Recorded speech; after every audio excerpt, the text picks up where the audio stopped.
Alright, good morning guys. If you remember, in my last video, we picked up a new camper van.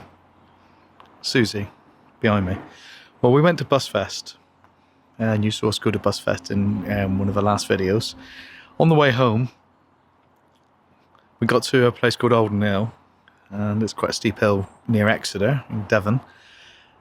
And we were so slow going up that hill, we almost come to a stop. We managed to get probably at over the top of the hill at 30 mile an hour. So there's a few problems.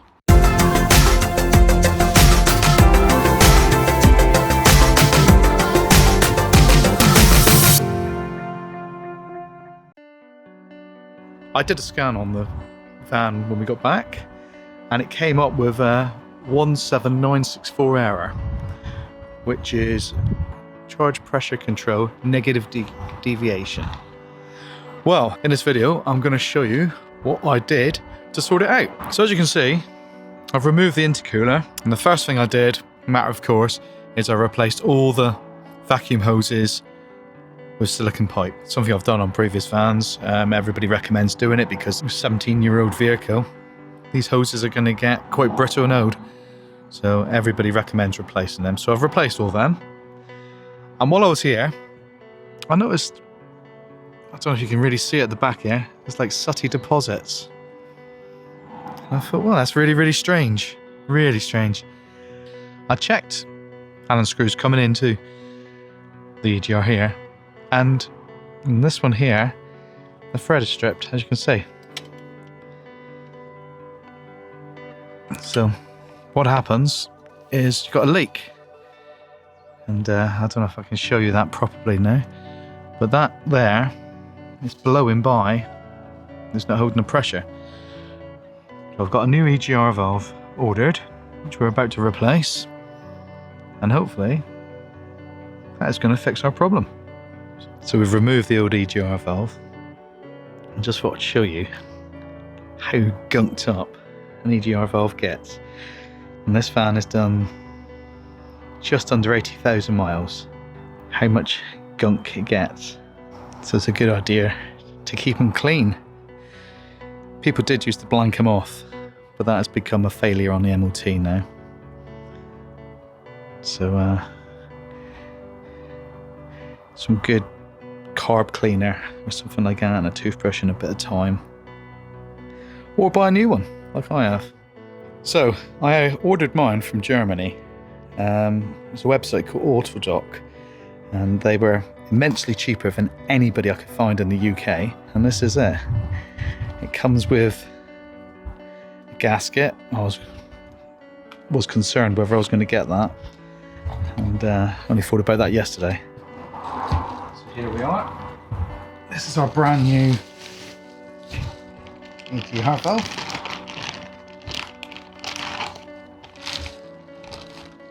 And you can see the difference. Now, let's have a look at that. Let's get the old one beside it. There's a new one, and that's the old one. If you can see in there, hopefully you can. And let's go back and compare it.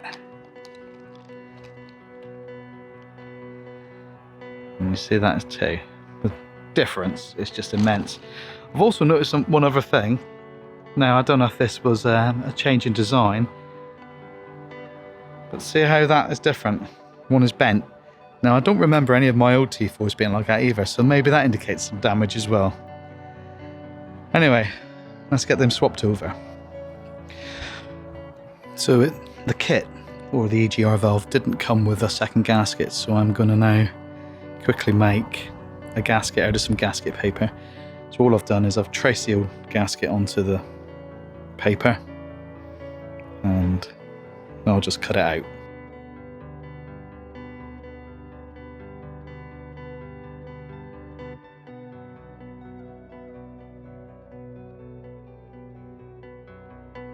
I actually got this gasket paper, jointing paper, whatever you want to call it, on Amazon. So I'll put a link down in the description, just in case. Also put a link to the website where I got the EGR valve as well. I've got a lever hole punch, so we'll do that. Let's move this one out the way a minute and you can see that.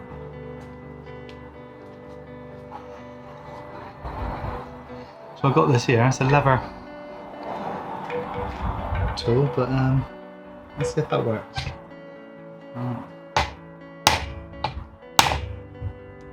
And it does.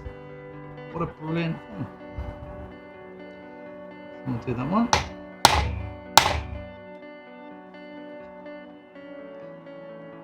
I didn't need to pierce it. Just use this. There's something.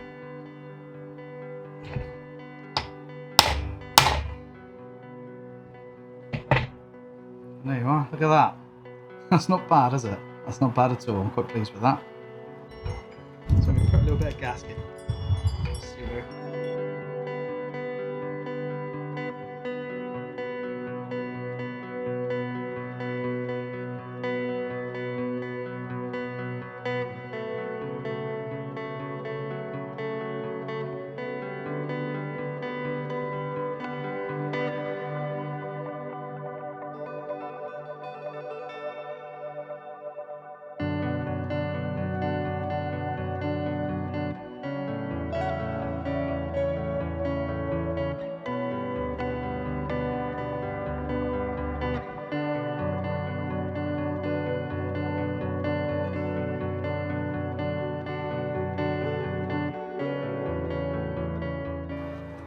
That's the EGR all nicely back on.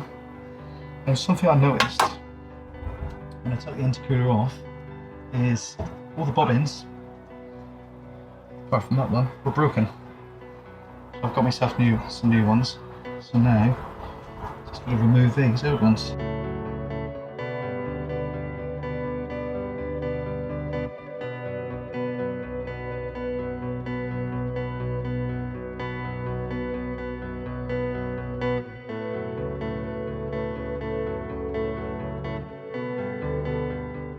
I think I paid £2.50 each for the new ones from VW Heritage.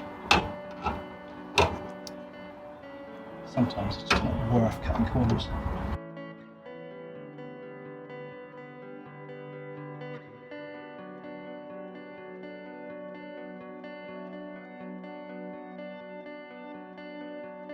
That's back. Now, don't forget when you've disconnected that point to put it back on. You think you've done everything, and then you go for a drive, the intercooler back on, you go, oh no, it's not working properly. And my fix didn't work. And there we are, that's back on. Just always make sure you've not knocked any pipes off when you've been working on it as well, because it could be quite easy to do.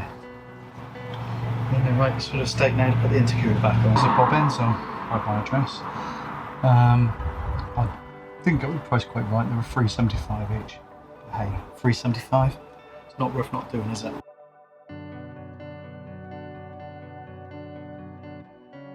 And just be careful when you're doing this, because I have known people to drop something down the engine. A simple job becomes a nightmare. The plate's back on, I've got the intercooler back in place, I'm just going to tighten it up.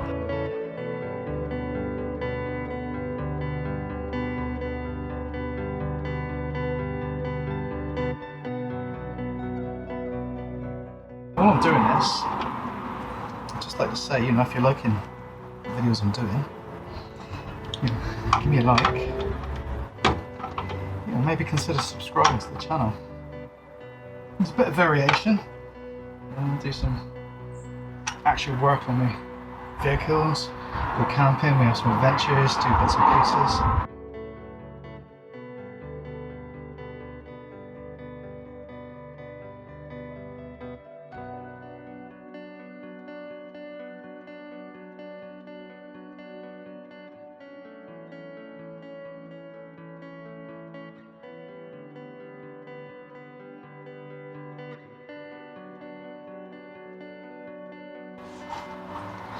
Right, don't forget to connect the intercooler back up. he is.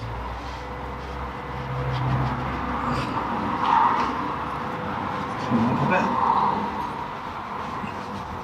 Yeah, she's an old girl, so she's not immaculate. But it doesn't stop us trying to get her to run better. There's one last bit to go on.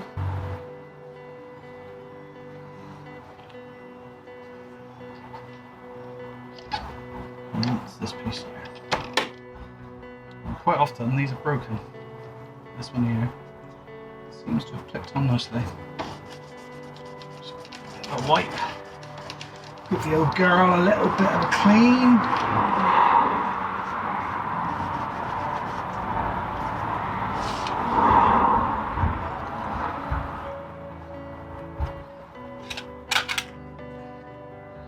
Now have a look around the engine bay, just make sure you ain't left anything laying around. I can't see anything. The pipes are all nicely. Nothing pinched, nothing squeezed. From the work you've been doing. So that looks good. So the next thing we're going to do is see if she'll start. Alright, moment of truth.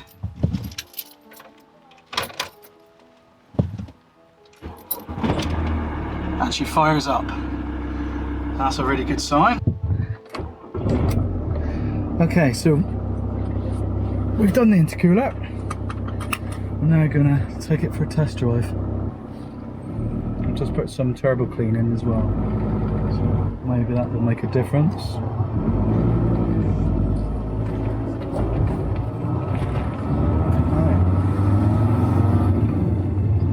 So let's see. I sort of get a smell of Castrol every so often, I don't know why. That was after the turbo clean, so I'm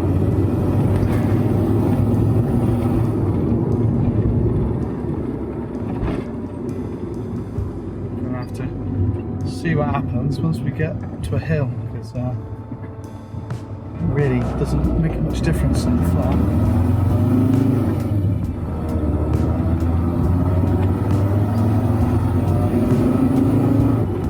Revving the 3000 quite quickly and easily, so that's a good sign. Driving out to Trophy roundabout and back. This is on the A38 down in Cornwall. It's near where we live, so it goes. Obviously this isn't a racing car by any means. You know, handling is not like it's on rails. We do wobble about a bit. I think we probably could put some better shocks on here and we'll get a slightly better handling.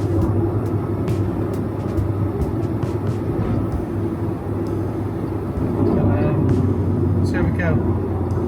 It's a 50-mile-an-hour road this, so we won't be racing down into the bend, but that's not a bad thing because we'll see how it goes up the hill the other side. We have gone up here before, just after we bought Susie. For the life of me, I can't remember how she went up here. We're in 4th gear.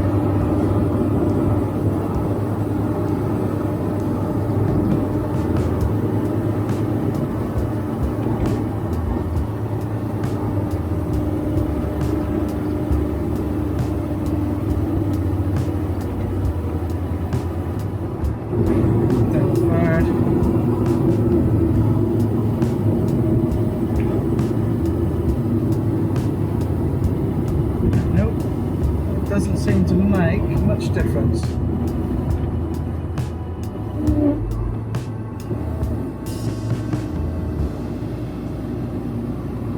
So that's quite sad. You can see how slow we're going. So we thought what the problem was, it isn't.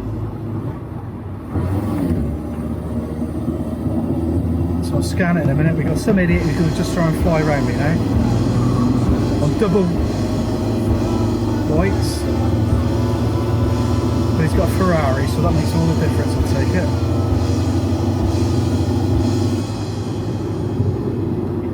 So So I guess it's back to the drawing board.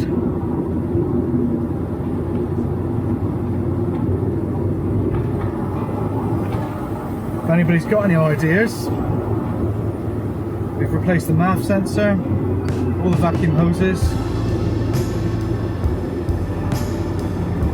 a brand new EGR valve in. I had someone say to me that maybe the vacuum hoses were connected wrong. Well, connected them back the way they were, the new ones. So I think I may look and see if there's any indication of where they all should be going. Won't take long, we'll take the intercooler back off if needs be.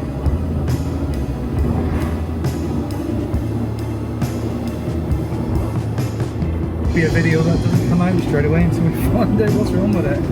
I thought it was going to be such a simple fix.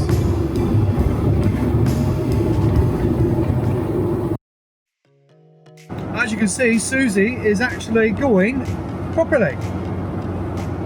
After changing the EGR valve, vacuum hoses, MAF sensor, still couldn't get any better, and you saw how she was struggling.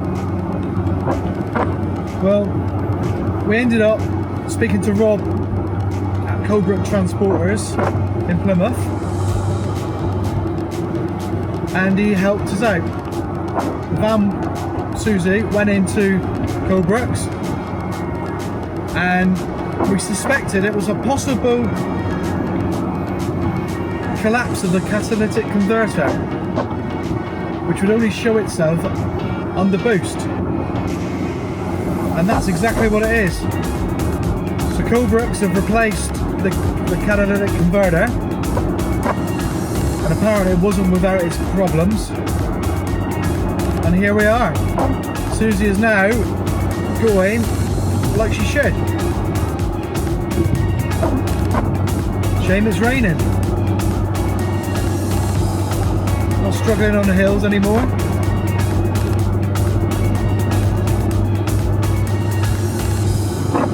So I'd like to say a big thank you to Rob and his team. And so if you have the same problems as I did, you can't sort it out, maybe it's worth checking the cat.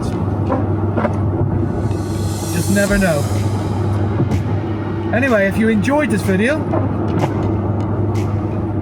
and it helped you out, give it a like. And why not subscribe to the channel as well? Every so often there's some little tips. And sometimes, you know, little helpful bits and pieces that might help you out as well. Okay, till the next video, see you again.